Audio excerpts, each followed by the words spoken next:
Hello बच्चों, let's read this question. The question says arrange the following alcohols in order of ease of dehydration. बच्चों हमें यहाँ कुछ alcohols दे रखे हैं और हमें इनका ऑर्डर बताना है डिहाइड्रेशन का कि इसके अंदर डिहाइड्रेशन इजीली हो जाता है। बच्चों जब हम डिहाइड्रेशन कराते हैं तो हमारे वहाँ पे कार्बोकेटायंस फॉर्म होते हैं। तो हम ऐसा बोल सकते हैं कि कंसेप्ट में कि जो हमारा ईज ऑफ डिहाइड्रेशन होगा वो किसके डायरेक्टली प्रोपोर्शनल हो जाएगा, हमारे कार्बोकेटाइन की स्टेबिलिटी पे। That is ease of dehydration is directly proportional to stability of carbocation. जितना कार्बोकेटाइन स्टेबल होगा वो उतनी जल्दी फॉर्म होगा और वो उतना ही इजीली रिएक्शन दिखा देगा। इसको मैं आपको एक एग्जांपल से समझाता हूँ। कंसिडर करिए हमारे पास ये ROH एक अल्कोहल है। अगर मैं इसको H+ देता हूँ तो यहाँ ऑक्सीजन क्या है बच्चों, न्यूक्लियोफिलिक है, वो इस पर अटैक करेगी और हमारा बन जाएगा ROH2 पॉजिटिव। क्योंकि ऑक्सीजन पर पॉजिटिव चार्ज आ गया तो ये इस सिग्मा बॉन्ड के इलेक्ट्रॉन्स को अपने ऊपर ले लेगा और हमारा यहाँ बनेगा R पॉजिटिव। ये है हमारा कार्बोकेटाइन। अब डिपेंड करता है जितना ज्यादा ये कार्बोकेटाइन स्टेबल होगा उतनी ही इजीली ये रिएक्शन क्या हो जाएगी। तो हमारा ease of dehydration stability of carbocation पर डिपेंड करता है, उसके डायरेक्टली प्रोपोर्शनल होता है। अब जो हमें इन्होंने अल्कोहल दिए उनको कंपेयर करते हैं। हमें मिला है पहले C6H5 CH2 और OH, और हमारे पास C6H5 कितना है बच्चों, 3। फिर दिया है हमें C6H5 CHOH, इसको ऐसे ले सकते हैं C6H5 CHOH CH3। And third number पे जो हमें अल्कोहल है वो दिया है हमें C6H5 का होल ट्वाइस COH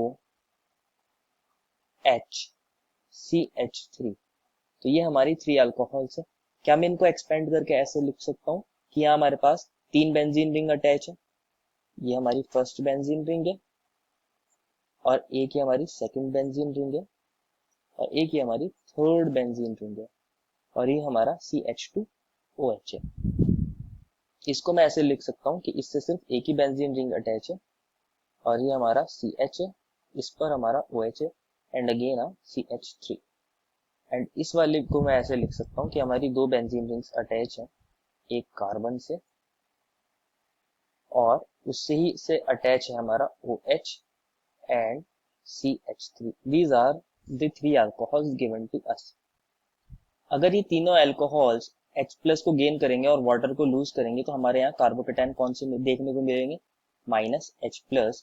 तो हमें मिलेगा यहाँ PH C PH और यहाँ पर भी एक PH और ये हमें CH2 पॉजिटिव वाला कार्बोकेटाइन देखने में मिलेगा। इस केस में हमें मिलेगा PH और ये पॉजिटिव चार्ज और CH3। This is a secondary carbocation. And last case के अंदर हमें एक टर्शियरी कार्बोकेटाइन देखने को मिलेगा जिसको मैं ऐसे लिख सकता हूँ, यहाँ पॉजिटिव चार्ज और यहाँ CH3 और ये PH अगेन। जो ऑर्डर ऑफ स्टेबिलिटी होता है बच्चों, order of stability among carbocations, order of stability वो होता है हमारे पास टर्शियरी कार्बोकेटाइन सबसे ज्यादा स्टेबल होता है, उससे कम सेकेंडरी और उससे कम प्राइमरी। तो थर्ड नंबर पे हमारा टर्शियरी अल्कोहल है जो टर्शियरी कार्बोकेटाइन देगा जो सबसे ज्यादा स्टेबल होगा। सेकंड नंबर पर हमारा सेकेंडरी अल्कोहल था जो सेकेंडरी कार्बोकेटाइन देगा जो उससे कम स्टेबल होगा। और फर्स्ट नंबर पर हमारा प्राइमरी कार्बोकेटाइन बन रहा है प्राइमरी अल्कोहल से तो लीस्ट स्टेबल होगा। तो ऑर्डर ऑफ स्टेबिलिटी क्या हो जाएगा बच्चों, थर्ड सेकेंड एंड फर्स्ट। तो यही हमारा order of ease of dehydration भी हो जाएगा। Order of ease of dehydration, हमें डिहाइड्रेशन का ऑर्डर बताना है।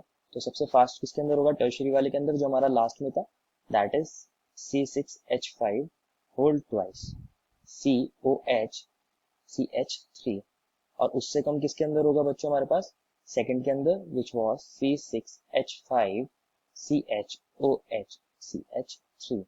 एंड उससे कम किसके अंदर होगा, फर्स्ट वाले के अंदर which was C6H5 whole thrice CH2OH। This is the final answer. I hope you understood it well and best of luck.